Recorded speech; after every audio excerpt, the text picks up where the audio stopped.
อีกประมาณบ่กี่มื้อก็ครบรอบผัวเจ้าเสียเลยเนาะเพราะว่าน้องเพิ่นก็ได้แฟนหรือว่าผัวเป็นพี่น้องกับน้องหลาน้อยเนาะก็ดีใจได้พี่น้องเห็นคนในครอบครัวแบบทางน้องหลาน้อยเพิ่นแน่นะพี่น้องเนาะครอบครัวทางน้องหลาน้อยเพิ่นก็มีแต่คนใจดีเนาะ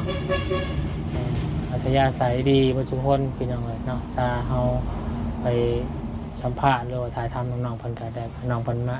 น้องวายก็มาได้อ้ายของน้องหลาน้อยเป็นผัวแล้วสุดท้ายมาก็อยู่ร่วมกันจักเดือนก็ 4 อยู่ร่วมกัน4 เดือนเคยมีพาหมู่พายังมาเล่นอยู่เพื่อนหยังอยู่บ่ มืออยู่ลินยืนนี่ เป็นหยังคือพาหมู่มา แบบว่าตอนนั้นตัวกินหยังขอไม่บ่เดือนยังเดือนเก่าหั่นแบบว่าก็บอกหมู่แล้วหมู่ก็ไปนะ แต่ว่าไปกะอายหน่อยนึงแหละแบบว่าเห็นเทือนสภาพเพื่อนแบบเบิ่งไปเพิ่นหมู่กะดีเขาออกเอามากะกินอาหารกินเบียร์แต่เฮาก็บ่มีหยังพอแต่หมู่ไปกะเฮาก็ดีใจสำนั้นแต่หมู่ก็บ่ได้ว่าหยังแต่เฮาคิดในใจเฮาเองท่านว่าก็อยากซอยชุมเจ้าให้ได้ที่สุดนั่นแหละพี่น้องแต่ว่าให้จังได๋ซะเนาะเฮาก็สิยอมแพ้ต่อโชคชะตาหรือว่าวาสนาแหละเนาะเนี่ยวาสนาไผสนาท่านว่าก็อยากให้เจ้าได้แหละเนาะในเฮือนเล็กน้อยก็ยังอันนี้นะพี่น้องเนาะเห็นคนอื่นเฮาไปหาก็คือว่าได้รับการช่วยเหลือเบิดน้ำลายพี่น้องน้องยายกันเนาะมาบุญทายยามใดก็มีข่าวดีมาให้เลยเสียใจอยู่บ่บุญมาแต่ละเทื่อผิดหวังอยู่บ่บ่แต่ว่าบ่คิดว่ากะอายกะมาสัมภาษณ์กะแบบว่าเพิ่นเขาให้ว่าแบบว่าได้เงินเข็นเขาเฮ็ดให้เฮาซอยเฮากะอายกะดีใจแล้วแบบว่าบ่คิดในนั้นเลยแบบเฮาสำอายมากกะเฮาก็ดีใจผู้ใดบ่ได้มากกะบ่ได้เป็นหยังข้าวในเฮือนมีหลายบ่มีคนกินบ่ข้าวสารซื้อเขาปีโลซื้อโลข้าวโลเอ้ย4 กระป๋องข้าวโลกินแล้วเนาะแบบว่าเขานั้นก็หมดแล้วยากแม่เนาะแบบว่าคนสิได้เป็นวาสนาเขาไปสัมภาษณ์ 2-3 มื้อเขาก็ได้แต่วาสนาเฮาบ่คิดได้เฮือนเด้อซุมข่อยเป็นเอื้อยนี่ก็แบบว่าพยายามหาให้น้องแต่มันบ่ได้เด้อแต่แบบพยายามหาให้น้องสู้แบบว่าตากแดดตากฝนกับฝนตกก็ค่อยหาแบบว่าได้เงิน100,000-200,000ให้ซื้อให้น้องเขากินแต่ข่อยบ่ได้เอาจักกีบเลยแต่ข่อยเอาว่าเขาขอแต่ข่อยตื้มบัดนั่นแหละแบบว่าข่อยเอื้อยก็แบบว่าข่อยเป็นผู้ใหญ่เนาะข่อยเป็นเอื้อยแบบอยากให้น้องได้มีเฮือนมีศาลให้ดีแบบว่าผู้ดินละหมู่ก็ดินเฮือนหมู่ก็คือเฮือนแบบว่าศาลเฮือนครบแต่ไปดินเฮือนน้องยายก็บ่มีหยังเลยโตมาอยากให้น้องได้ขึ้นแต่ว่ามันบ่ได้อย่างนั้นก่อนยังน้อยนึงพี่น้องให้น้องเป็นให้โตให้ใหญ่ก็แบบว่าน้องอายุ13 14 15น้องไปรับจ้างพ่อแม่ก็เฮ็ดเวียกอยู่เฮือนแต่พ่อแม่ก็เฮ็ดอยู่ดีๆบ่แม่นว่าเขาอยู่เด้แต่เขาก็แต่เช้าก็ไปสวดแหละหมด11 โมงแล้วเขาเมื่อกินข้าว1 โมงเขาก็ไปอีกแต่ครูละมื้อคันมีคนรับจ้างแล้วแม่ข่อยก็ไปแต่พอข่อยเฮ็ดเวียกอยู่เฮือนแต่แค่น้องยายไปเฮียนเขาเฮียนฮอดพอเฮียนนั่นแหละแม่ข่อยไปรับจ้างมือก็ไปรับจ้างมือก็ไปส่วนเองแต่ข่อยนี่บ่ได้ไปส่วนเองข่อยไปรับจ้างคู่มือตลอดแต่มื้อใดข่อยเมื่อยข่อยเศร้าแล้วข่อยก็พักก่อนแต่พ่อก็เอาน้องเขาไปเฮียนหมดแล้วอยากให้น้องฮู้หนังสือแบบว่าอย่าเฮ็ดคือเอื้อยนี่แหละบ่ฮู้หยังเลยอยากให้น้องเป็นโตมากะไปเฮ็ดเวียกอยู่ไสกะได้หมดอย่างน้อยเฮาเป็นหนังสือเนาะอ่านออกเขียนได้มีความรู้ไงซะซอยก่อนในใจน้องเพิ่นมีไปสร้างครอบครัวเองก็ได้แล้วนี่เนาะน้องเดินเพราะว่าน้องเพิ่นก็เคยมีผัวมาก่อนแล้วก็ผัวได้จากไปยังมีคนกลับแล้วบัดนี้ก็คิดใหม่บัดนี้เนาะคิดว่าตอนน้องไปอยู่พุ่นแล้วมุ้ยไผเบิ่งบัดนี้เนาะตอนค่อยไปนั่นดูสวนมันกะเราไปแบบนั้นเด้อแบบป่ามีแต่ป่าว่าแม่แบบว่าพอเฮ็ดแต่2 คนนั้นคิดตลอดเฮ็ดหมู่ก็ได้เงินเป็นครอบครัวดีที่สุดแบบว่าเขาไปเที่ยวอย่างนั้นอย่างนี้แต่ส่วนข่อยบ่เคยไปเลย แบบว่าคอยหนี่ไปเล่นน้ำหมู่แบบว่าคืออายในเรื่องเฮาบ่มีเงิน เบิ่งสภาพเฮามันบ่คือต่างกับหมู่มันแต่หมู่แบบว่าสนิทนำเฮาก็ดีใจแฮงแบบว่าบ่เคยติบ่เคยแนะนำเลย ต่อไว้ตบกินในทั้งข้างนอกกินเด้อน้องบายเด้อ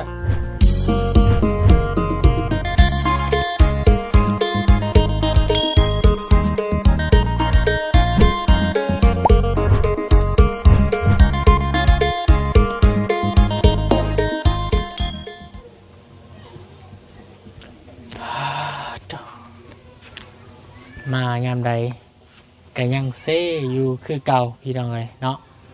สำหรับเพื่อนซานลานแปนของครอบครัวเอื้อยของน้องแช่เนาะนั่นคือน้องยายซึ่งเป็นเด็กยิ่งคนหนึ่งพี่น้องเลยเนาะดูแล้วขยันแล้วก็ไปใต้ต้นสงสารเนาะบนในครอบครัวเพราะนั้นแหละพี่น้องเลยถ่ายทำกับหลายปีแล้วพี่น้องสองปีแล้วประจักษ์เนาะ2 ปีกว่าพี่น้องเลยก็มีในการช่วยเหลือเบื้องต้นเอาข้าวน้ำสามปลาตั้งแต่ปีที่แล้วพี่น้องเลยเนาะตกมาปีนี้ก็บไดมาเยี่ยมยามน้องคนดูอะไรพี่น้องเลยเนาะคือว่าทีมงานเขาก็แต่ก่อนเขามาหลายคนอยู่เนาะมาสัมภาษณ์มายังก็ยังบ่มีการช่วยเหลือน้องเพิ่นเนาะก็ถือว่าเป็นครอบครัวที่ยังบ่เกิดบุญวาสนาเนาะจะสบายจังใดพี่น้องให้ทางครอบครัวเพิ่นก็ได้ทางบุญก็ซื้อดินให้เนาะเป็นสะพานบุญกับผู้ใหญ่ใจบุญแต่ปีก่อนๆเนาะทางแม่ใจดีอยู่ทางต่างประเทศเพิ่นก็ซื้อดินให้5 ล้านเนาะหลังจากนั้นก็ทางอาจารย์ลาวก็ได้ซื้อเสาแล้วก็ตีนเสาบ่พี่น้องมาให้แล้วก็เงียบไปเลยบาดนี้เนาะทางครอบครัวน้องคนก็ได้บ่มีหยังมาเพิ่มเติมพี่น้องเอ้ยวันนี้ทางคนก็มาเยี่ยมยามแล้วก็มาอัปเดตมาเยี่ยมยามน้องเพิ่นคือเก่าเนาะก็ยังทันได้มีการช่วยเหลือหยังดอกพี่น้องเอ้ยมาเยี่ยมมายามน้องเพิ่นก็อยากให้น้องเพิ่นมีให้แหละเนาะเบิ่นก็โอ้เนาะลูกกับปอด8พี่น้องเอ้ยทางแม่เพิ่นก็กินยาคุมแล้วพี่น้องเอ้ยเนาะเพราะว่าลูกก็ออกมาตลอดเนาะสบายจังใดพี่น้องเอ้ยลูกก็ลายเนาะเพื่อนก็เซ่พี่น้องเอ้ยเอาก่อนอื่นเลยพี่น้องเด้อขอกราบทักทายสบายดีพ่อแม่พี่น้องเนาะสบายดีหมู่เพื่อนกันเบิดสุขสุขคนพอๆกันอีกคือเก่าพี่น้องในบรรยากาศตอนเที่ยงเนาะมาเยี่ยมยามน้องเพิ่นอีกก่อนส่วนหมู่เพิ่นเนาะที่เคยพอเพิ่นแคมทางพากันไปหาน้องใหม่แล้วพี่น้องน้องขวัญน้องนี่บอกพี่น้องเลยส่วนน้อง2 คนกับที่เราไปเยี่ยมยามน้องเหมือนวุ่นพอ4 คนเยี่ยมยามแต่2 ครอบครัวนี่เนาะยังอีก2 ครอบครัวแต่เราไปเยี่ยมยามเบิ่งเนาะวุ่นกับพยายามหาเคสใหม่ๆพี่น้องเลยเนาะที่ว่ายังได้รับการช่วยเหลือจากผู้ใหญ่ใจบุญพี่น้องเลยทางเราการแนะนำสะพานบุญกับคอยสอกหาเบิ่งเนาะไปแจกกระจายหาครอบครัวอื่นแน่พี่น้องเลยเนาะครอบครัวเพิ่นได้แล้วก็ดีใจน้ำเพิ่นพี่น้องเลยเนาะเขาก็รอเบิ่งเนาะสมเสียซอยได้หั่นล่ะพี่น้องบุญก็ได้เนาะน้องยายเอาพี่ลูกน้องยายเอ้ยพี่น้องอยากมืดเด้อจักหน่อยพี่น้องเลยภาพมันมืดหรือว่าหน้าน้องยายมืดเนาะนี่ สบายดีน้องยายยายนี่เป็นภาษาทางเจ้าแปลว่าหยังยายเรายายหรือยายยายตัวย่อสระอากับตัวย่อยบ่ย่อง่ายง่ายเนาะชื่อง่ายน้องง่ายโดยเป็นยังไงน้องวันนี้บ่ได้ไปหาน้ำใหม่โดยวันนี้มันเอาน้องแต่เช้าแม่ไปเสียยาตอนนี้พักเที่ยงเลยพี่น้องเลยเนาะไปเสียยารับจ้างปะบ่เสียยาส่วนมันเองยาร้ายสวยเนาะบ่ได้หลายส่วนมัน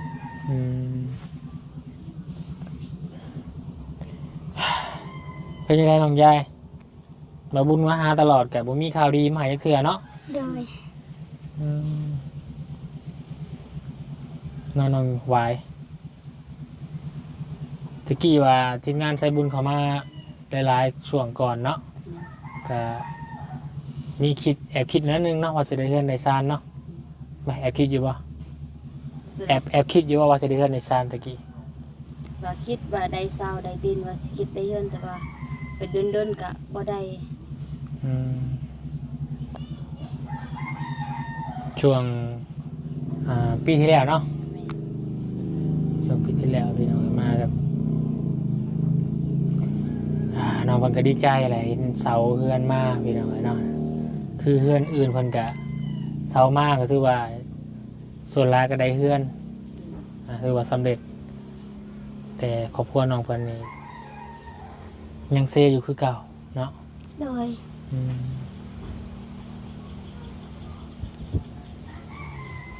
ยังดีแต่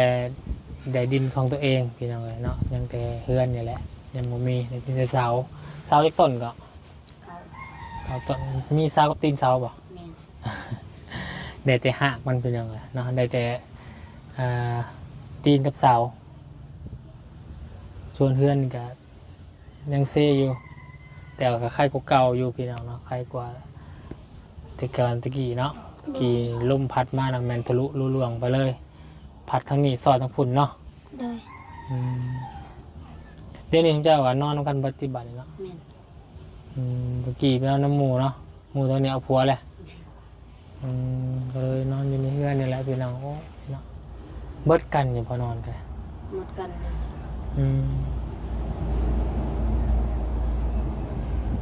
เปลี่ยนแต่ผ้ากับไม้แป้นเนาะอย่างนั้นเนาะ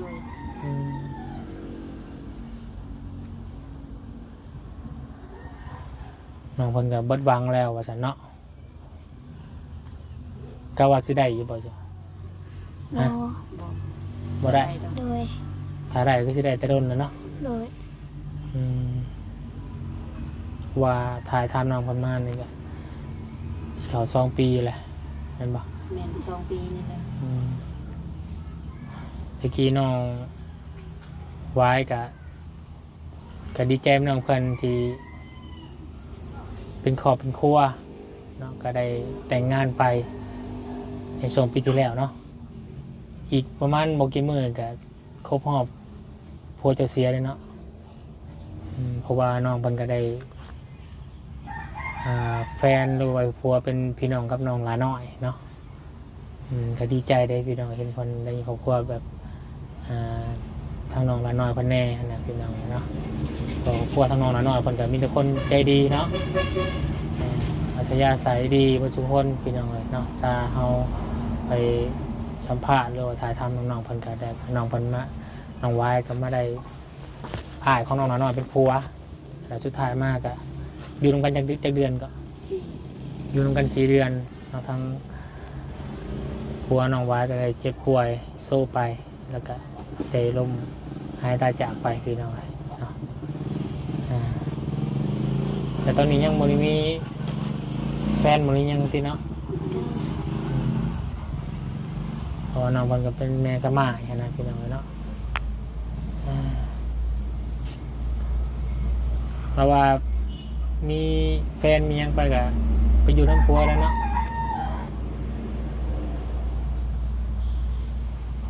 น้องยายดิมีระหว่างแฟน บ่ยังน้อยเด้ ยังน้อยอยู่ โดย ไปเล่นไปยังอยู่ฝุ่นแถวมือแถวพวกอะเพื่อนชุมหมูเจ้าแบบนี้บ่หรือว่า เพิ่นแปล เพื่อนแปด เพิ่นแบบนี้ หรือว่าธรรมดาเพื่อนสมันเนาะเคยมีพาหมูพายังมาเล่นอยู่เพื่อนยังอยู่บ่ มือยืนยืนนี่ เป็นยังครูพาหมูมา แบบว่าตอนนั้นตัวกินหยังข้าวไหม้บ่เดือนเก่าหั่นแบบว่าก็บอกหมู่แล้วหมู่ก็ไปนะ แต่ว่าไปกะอายหน่อยนึงแหละแบบว่าเห็นเทือนสภาพเพื่อนแบบเบิ่งไปเพิ่นหมู่กะดีเขาออกเอามาก็กินอาหารกินเบียร์แต่เฮาก็บ่มีหยัง พอแต่หมู่ไปก็เฮาก็ดีใจสำนั้นแต่หมู่ก็บ่ได้ว่าหยังแต่เฮาคิดในใจเฮาเอง เพราะว่ามากอะเบิ่งสภาพหรือว่าฐานะเฮือนเฮาเนาะ ดู ฐานะครอบครัวเฮาพี่น้องที่ว่ามันมีบ่อนอยู่อะไรเนาะ มัน มาก คน อะ ละต่างกัน มันก็ต่างกันน้องเข้าใจน้องกันอยู่น้องวายกับพี่น้องน้องยายกับพี่กันบอกคงมาเล่นเฮือนอยู่บ่ โดย รวมไปเล่นเฮือนโม เลย หึ โดย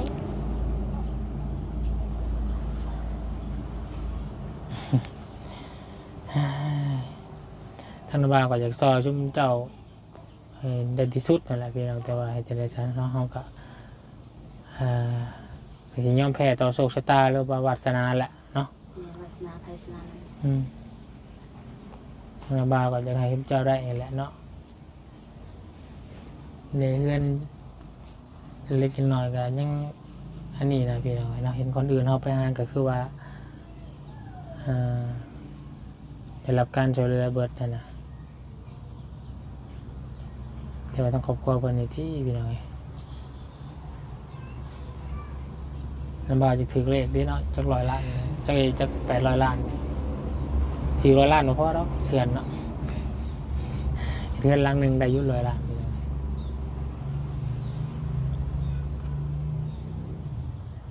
กินข้าวแล้วบ่ บ่ได้กิน คือบ่กินแห่งจอย บ่มีอาหารกิน อืม ไม่ได้ไปหามาแต่เช้านี่คุยว่า15แต่เมื่อยเฮ็ดเวียกเมื่อวานนี้เฮ็ดเวียกคุมบ่ได้พัก อืม แต่มื้อนี้เคยก็ว่ารู้สึกว่าเป็นไข้แน่แล้วค่อยสิพักก่อน อืม แต่บางทีเคยไปตลอด อืม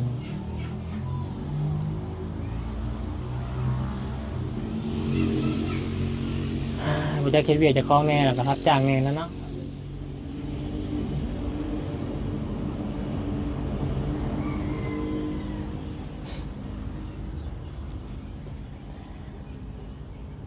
น้องยายก็จนเมื่อยน้ำลายพี่น้องเลยน้องยายก็เนาะมาบุญทายยังไงก็มีข่าวดีมาให้เลย เสียใจอยู่บ่บุญมาแต่ละเทื่อผิดหวังอยู่บ่ บ่ บ่ ฮะ แต่ว่าบ่ บ่ บ่คิดว่าก็อายก็มาสัมภาษณ์ก็แบบว่าเพิ่นเขาให้ว่าแบบว่าได้เงินเพิ่นเขาเฮ็ดให้เฮาซอยเฮาก็อายก็ดีใจแล้ว นั่น แบบว่าบ่คิดในนั้นเลย อืม แบบเฮาสำอายมากก็เฮาก็ดีใจผู้ใดบ่ได้มาก็บ่ได้เป็นหยัง อืม บ่คิดว่าซุมนี้มาก็บ่มีหยังบ่มีเงินบ่มีข้าวดีข้าวหยังบ่คิดในนั้นเลย อืม ขอแต่สำอายมากก็เฮาก็ดีใจแล้ว อืมพี่น้องบางเทื่อสุบายก็โอ้มาหาตลอดก็แต่ว่ามีแต่ยืนก็ต้มขนมมีแต่มีให้พี่น้องเลยเนาะ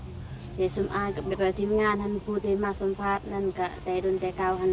แบบว่าเขาก็อยากให้ได้คือกัน แต่ว่าบ่มีก็เขาก็ไปหาจุดใหม่อีก อืม แบบว่าเฮาคือกันแหละทางใดก็ไปแบบว่าหาคนที่แบบเห็นเขามาซอยได้สำอายก็ภูมิใจแล้ว แม่นทุกว่าก็ดีใจเห็นน้องได้หรือว่าครอบครัวที่เฮาไปหาสัมภาษณ์พี่น้องเนาะเฮาเห็นบันไดเฮาก็ดีใจที่ว่าภารกิจเฮาก็ลุล่วงแล้วก็สำเร็จในเคสนั้นเนาะแต่ว่านี่พี่น้องเอ้ยเคสน้องเพิ่นก็โดนนานแหละคือน้องวายน้องยายนี่แหละคือน้องสาวเจ้าก็ได้เนาะน้องแซ่ก็ก็ดีใจนะเพิ่นพี่น้อง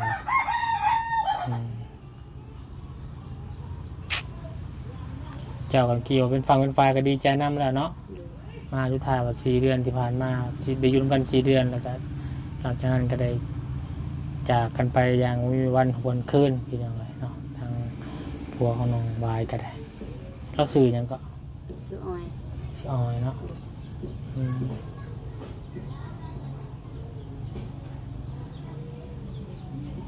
เพิ่นก็คือสิหักแพงเจ้าหลายเนาะ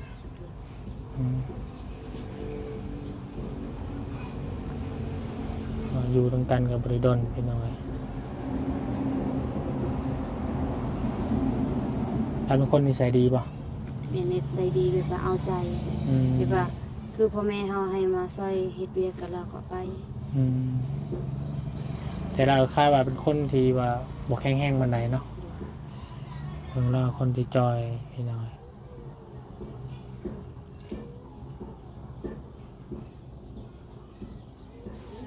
จังไดเนาะก็ดี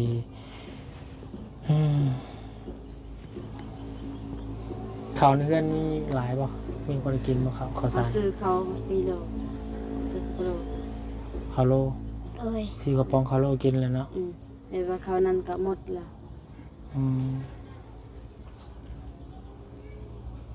ตอนนั้นแบบว่าใครมันก็มีเงินก็ละเขาซื้อแปลนหมดแล้ว อยู่แปลนปูเพื่อนเนี่ย เห็นว่าเขาไม่ได้ซื้อแปลนเขาซื้อแต่ข้าวก็พอกินอยู่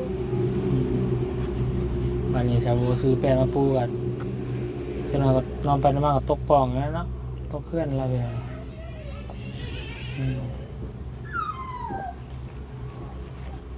จะมาถึงไหนทางบนนี้ก็ได้มายังไปกับเซ่ยามนั้นเซ่ตลอดเพื่อนเจ้าเนาะ โดย ยามใดจะเศร้าเซ่ยามใดจะมีคนมาปลูกให้เศร้าจะลุกยืนเนาะ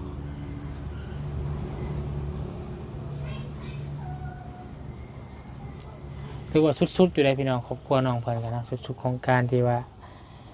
ทีมงานเขาตายท่ามันละมึงมีการช่วยเหลือที่ว่าต้องแบบคือครอบครัวของคนอื่นนะ ที่ว่าเขามาทางใดก็แบบคนที่เขามาสัมภาษณ์นั่นได้ประมาณอาทิตย์หนึง2 อาทิตย์เขาก็ได้เงินแล้วเดี๋ยวว่าเห็นเขาได้ก็ดีใจนํคือน้องก็ดีเห็น น่ะ ดีเรื่อง น้องใจดี มี น้องใจดีน้องเลี้ยงน้องแต่งจริงพี่น้องเนาะครอบครัวคน3 คน4ทั้งของน้องกองมีเนาะเพิ่นได้ก็ดีใจนะเพิ่นน่ะก็เป็นบุญวาสนาของเพิ่นเองนั่นแหละทางทีมงานเฮาก็คือพี่น้องเห็นนั่นแหละน้องสัมภาษณ์น้องเพิ่นแป๊บเดียวนึงมันก็บ่ได้โดนก็มีผู้ใหญ่เป็นซอยถ้าคนสิได้มันก็บ่ได้ยากเด้เนาะ เป็นบางคนสิได้เป็นวาสนาเขาไปสัมภาษณ์2-3 มื้อเขาก็ได้แต่วาสนาเฮาบ่คิดได้เฮือนเด้อบ่ฟังแต่ผู้ใดก็อยากซอยก็ว่าอีต้นน้องยายกับน้องว้ายก็เฮาก็ดีใจนำแบบสมอายแบบว่าก็อยากให้เขามาซอยน้องแต่ว่ามันบ่มีก็สมอายก็ไปก็แบบว่าคือเฮาว่าแหละเขาไปทางใดก็เฮาก็ไปหมดเขาไปก็เดินๆเทื่อนึงเห็นเขามีเขาให้ก็อายก็ไปซุมอายก็ไปตลอด น้อย ก็คือตอนนั้นก็ไล่แต่ตอนนี้บ่จื้อแล้ว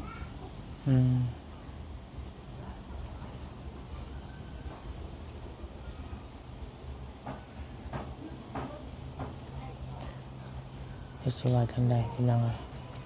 มันก็ทุแต่จากซอยสมากว่าเนาะ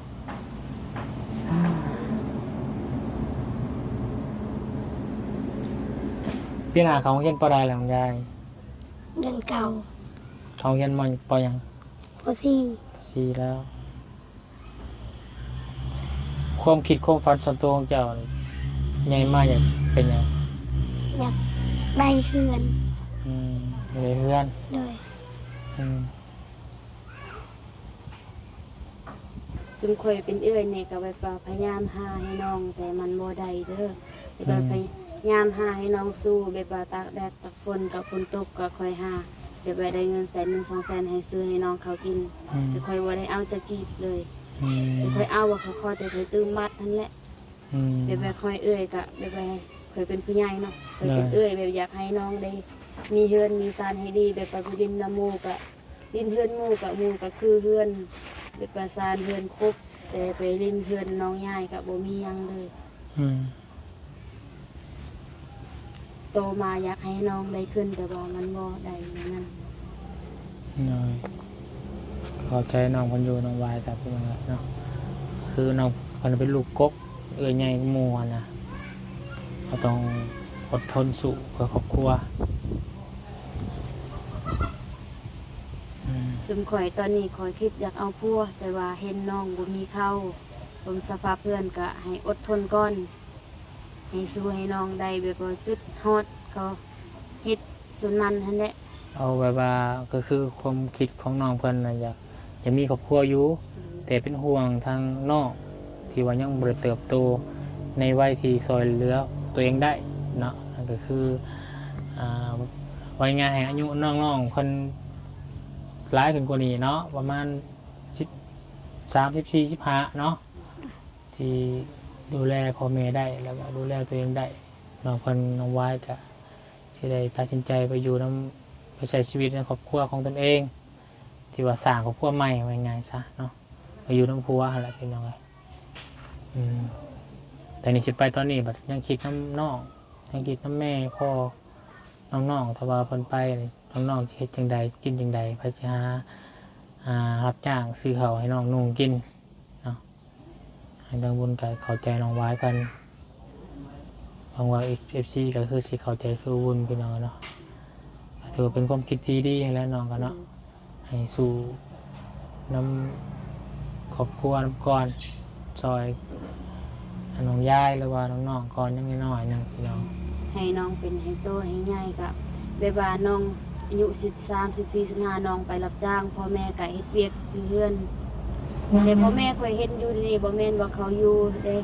แต่เขาก็แต่เช้าก็ไปสวดแหละหมด11 โมงแล้วเขาเมื่อกินข้าว1 โมงเขาก็ไปอีกแต่กูละมื้อคันมีคนรับจ้างแล้วแม่ข่อยก็ไปแต่พอข่อยเฮ็ดเวียกอยู่เฮือนแต่แค่น้องยายไปเฮียนเขาเฮียนฮอดพอเฮียนนั่นแหละแม่ข่อยไปรับจ้างมือก็ไปรับจ้างมือก็ไปส่วนเองแต่ข่อยนี่บ่ได้ไปส่วนเองข่อยไปรับจ้างคู่มือตลอด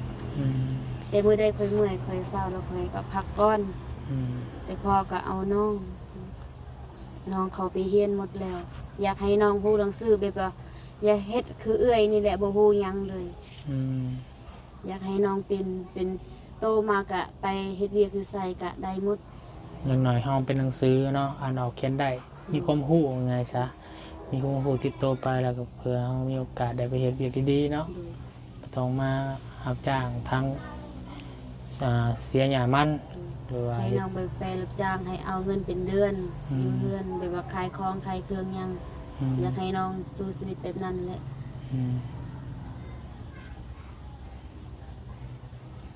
ชวนเอื้อนนี่ก็ยอมแล้วที่ยอมเสียสละให้แล้วเนาะแต่ว่าตัวนี้ก็ต้อง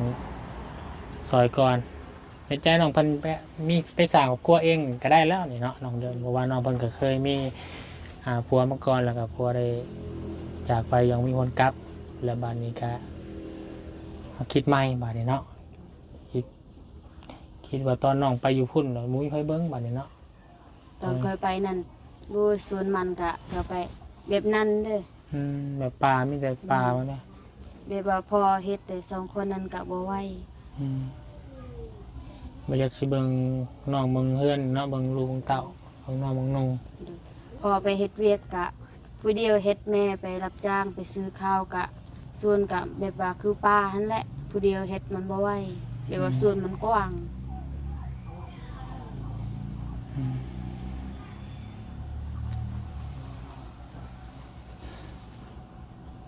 ส่วนข่อยแล้วเป็นพยายามกะแบบว่าคิดกะแบบว่าสู้แล้วเฮ็ดบ่ไหวแล้ว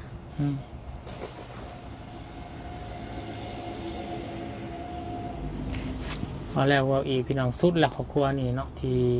ใส่เวลาในการถ่ายทำพี่น้องเนาะแต่ว่าทางน้องเพิ่นก็ได้ช่วยเหลือเบื้องต้นเนาะตะกี้กับเขาเนาะเขาดำสอบดำได้เป็นยังไงส่วนข่อยเป็นนี่แบบว่าคิดตลอดเห็นหมู่ก็ได้เงินเป็นครอบครัวดีที่สุดแบบว่าเขาไปเที่ยวอย่างนั้นอย่างนี้แต่ส่วนข่อยบ่เคยไปเลยแบบว่าข่อยนี่ไปเล่นน้ำหมู่แบบว่าคืออายได้นึงเฮาบ่มีเงินเบิ่งสภาพเฮามันบ่คือต่างกับหมู่มันแต่หมู่แบบว่าสนิทนำเฮาก็ดีใจแฮงแบบว่าบ่เคยติบ่เคยแนะนำเลยแต่หมู่บางเทื่อก็เขาก็ติบางเทื่อก็เขาบ่ติบางเทื่อหมู่ผู้ใดก็ติแบบว่าเฮาบ่ดีลิ้นบ่แม่นว่าเฮาอยากอีหยังก็เอิ้นว่าแบบว่าหมู่บ่อยากเห็นเฮาบ่ได้ไปลิ้นนำหมู่จะได้แบบอยากเบิ่งเฮาก็เฮาลิ้นน้องหมู่เพิ่นก็เห็นเฮาบ่มีเพิ่นก็บ่อยากเล่นน้ำเนาะหมู่แบบว่าหมู่ก็ กูก็เห็นหมู่ได้เงินเขาก็อยากลิ้นนํแต่เฮาบ่ได้เงินก็เขาบ่ได้ลิ้น แบบว่าเขาเห็นเฮาได้เงินเนี่ยหมู่ก็พาไปเที่ยวไปหยังก็ส่วนข่อยนี่บ่ได้เคยไปเลยมีแต่แบบว่าคันข่อยไปรับจ้างข่อยได้เงินแบบว่าให้พ่อแม่นึงก็แบบว่าคันเขาอยากได้เสื้อนั่นข่อยก็ไปแสดงแต่มันดูข่อยก็ไปและในนั้นแต่ว่าไปเที่ยวอย่างนั้นบ่เคยไปเห็นหมู่ก็อิจฉาหมู่ก็ชีวิตเขาคือดีแฮงตื่นแต่เช้าแล้วเฮ็ดนายแต่งเครื่องส่วนข่อยนี่ไปเฮ็ดเวียกคู่มือตื่นนั่นแหละเฮ็ดเวียก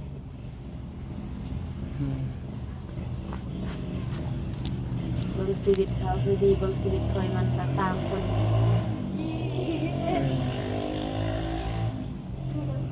น้องยาเนี่ย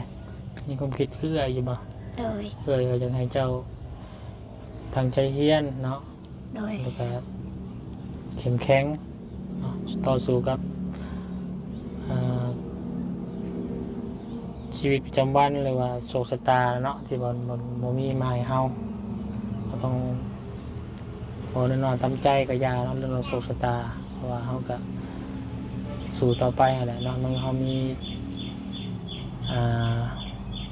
มือสองมือขาสองขาเฮานี่แหละเนาะอยาก เขา ยื ต้อง น สู้แบบว่าคือหมู่ว่าอยากเว้าหยังก็เว้าตามใจเขาเว้าเขาได้หยังก็ได้แบบว่าเฮาได้สำใดเฮากินสำนั้นเฮาก็อยากมีคือหมู่กันแต่เฮาบ่ได้จุดนั้น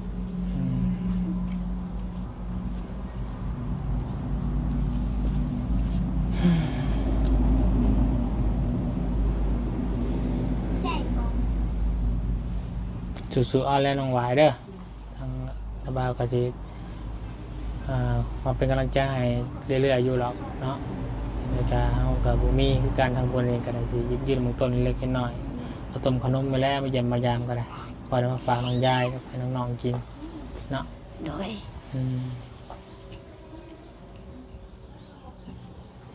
ตะกี้กับทักบุญก็คิดว่าน้องเพิ่นก็สิมีโอกาสอยู่บอกกับทีมงานอยู่เนาะเพราะว่าหลังจากบนซื้อดินให้แล้วก็มีทางอาจารย์ลาวมาซื้อเสาให้เนาะก็ว่าก็ดีใจแอบคิดว่าน้องเพิ่นสิได้อีหลีบ่นี่พอมาบอกว่าได้เสาอาจารย์ลาวทางผู้ใหญ่เพิ่นก็เงียบไปเลยว่าซั่นทีแรกทั้งทีมงานก็ว่ามีโอกาสอยู่เนาะเพราะว่าทางผู้ใหญ่เพิ่นก็ให้คำมั่นเนาะว่าจะซอยน้องเพิ่นนี่แหละพี่น้องเอ้ยแต่สุดท้ายมากก็อาจจะเป็นการเงินเพิ่นบ่ดีบ่หรือว่าจังไดเนาะหลายคนว่าทุกสิ่งทุกอย่างบ่มีหยังแน่นอนเนาะบางเทื่อกันกับมั่นใจอยู่ว่าสิซอยครอบครัวของเจ้าแต่ว่ามันก็เกิดช้าในครอบครัวของเพิ่นนะอาจจะมีการขาดเคินกระทันหันก็มีเนาะทางคุณยายใจบุญเพิ่นก็ได้ปกติเพิ่นเนาะ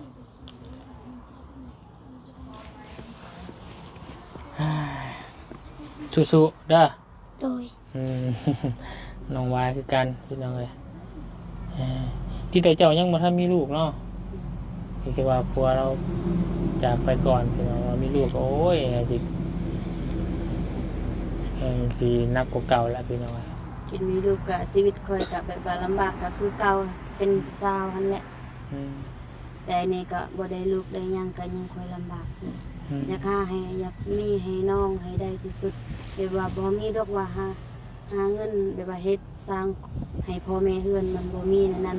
มีแต่แบบว่าเฮาไปรับจ้างเฮามีแต่เขากินนั่นแหละมีเท่าใดก็ซื้อสำนั้นกินสำนั้นส่วนเอ่ยนี่แบบว่าอยากมีคือกันแต่ว่าเฮือนแต่มันบ่ได้เด้อส่วนพ่อกับแม่ก็คือกันหาให้ลูกอยากให้ลูกได้ชีวิตดีที่สุดแต่มันบ่มีพ่อแม่เกิดมามันบ่อยากให้ลูกเป็นแบบนี้ดอกแต่ว่าศาสนาของลูกศาสนาของพ่อของแม่นั่นแหละของน้อง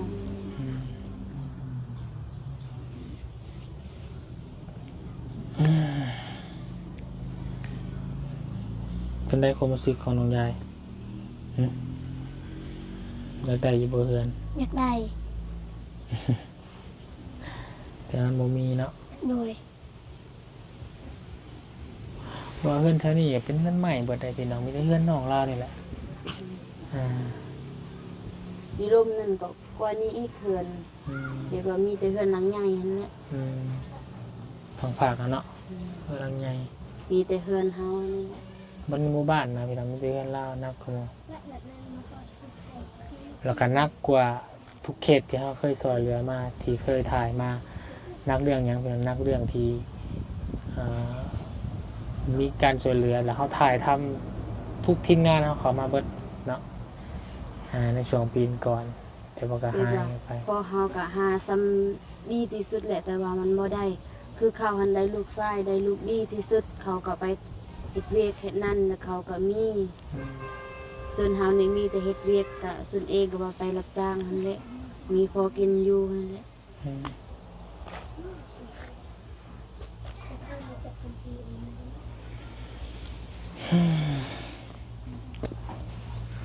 นั่นแหละพี่น้องบุญกะมาเยี่ยมยามน้องเพิ่นวันนี้กับบุมีหยังหลายเด้อพี่น้องได้นำมาให้กำลังใจแล้วก็มาเป็นกระบอกเสียงน้อยๆพี่น้องเนาะให้กับผู้ใหญ่ใจบุญเพิ่นที่ได้รับได้ชมเพื่อบุญวาสนาน้องเพิ่นเกิดเนาะถ้าว่าได้เนี่ยก็ป้าบุญก็สิสุดแสนดีใจหลายพี่น้องเห็นแต่เคสนี่แหละเนาะที่โดนนานโดนที่สุดเนาะกับการเฮาถ่ายทำมาแล้วก็เผยแพร่คลิปครอบครัวน้องเพิ่นออกไปแต่ว่าก็บ่มีผลตอบสนองมาเนาะมีแต่ปัญหากำลังใจก็มักในครอบครัวของน้องวายน้องยายนะเนาะก็อยากให้เพิ่นได้เพิ่นมีแหละทั้งผู้ใหญ่เพิ่นก็ได้แต่ว่าก็บ่มีพี่น้องเอ้ยนั่นแหละเนาะบุญก็ให้กำลังใจคือเก่าเด้อเดี๋ยวจักหน่อยบุญจะไปเวียกทางอื่นต่อเนาะแล้วก็ถึงจะมาเยี่ยมยามใหม่ในโอกาสหน้าเด้อ โดย สู้ๆเจ้าก็ได้เด้อดีแล้วจะน้องคิดดีแล้วที่บ่ทิมทั้งน้องนงบ่ทิมทั้งน้องๆเพิ่นไปสร้างครอบครัวใหม่แต่ว่าน้องเพิ่นไปนี่ก็ได้ แต่ว่ายังห่วงใจนี่ยังห่วงน้องครอบครัวน้องพ่อน้องแม่แต่ว่าน้องเพิ่นไปสร้างครอบครัวนี่ก็มีคนสิว่าแต่ว่าน้องเพิ่นอยากได้นะผัวเนาะก็มันก็ได้อยู่แล้วพี่น้องเพราะว่ามันก็ต้องเบิ่งนำแน่เนาะเบิ่งในแต่ว่าเบิ่งในคนที่เขาอยากได้มาเป็นผัวอะไรพี่น้องก็เบิ่งเอานำแน่ แบบว่าคือผู้ใหญ่ก็คิดนั่นแหละแบบว่าโอ้ยต้นครอบครัวเขาเด้แบบว่าคอยก็คือคิดในนั่นแหละ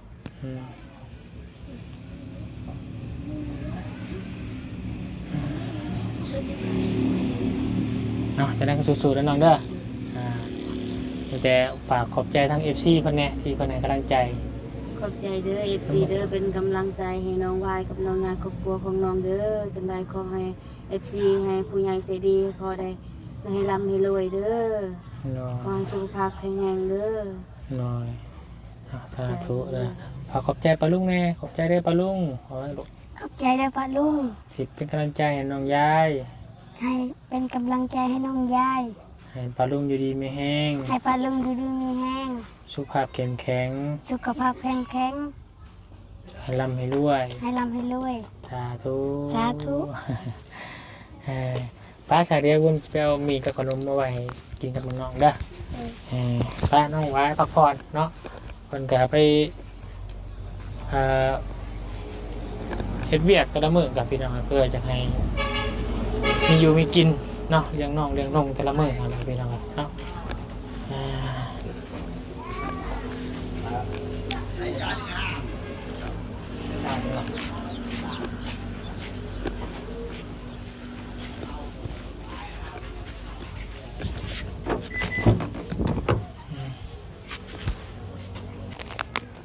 น้องยายต่อไว้ตบกินในทั้งน้องๆกินเด้อน้องบายเด้อมีแต่อ้ายที่เมื่อถ่ายเบียร์ทั้งอื่นก่อนแต่จะมาใหม่เด้อขอบใจเดี๋ยวไปป่ะพี่น้องเนาะแต่โมมีอดเขาน้ำกินต้องกินเขาวป้องเขาวโล่พี่น้องเนาะเป็นก็ได้แต่ต้นพี่น้องเนาะกลาง จะสิว่าจังไดพี่น้องเฮาก็ต้องให้ทั้งใจก่อนนั่นแหละพี่น้องเนาะคำสอนบุญก็ได้ไปดีๆแม่พี่น้องเนาะสู้ต่อไปสบายดีเด้อ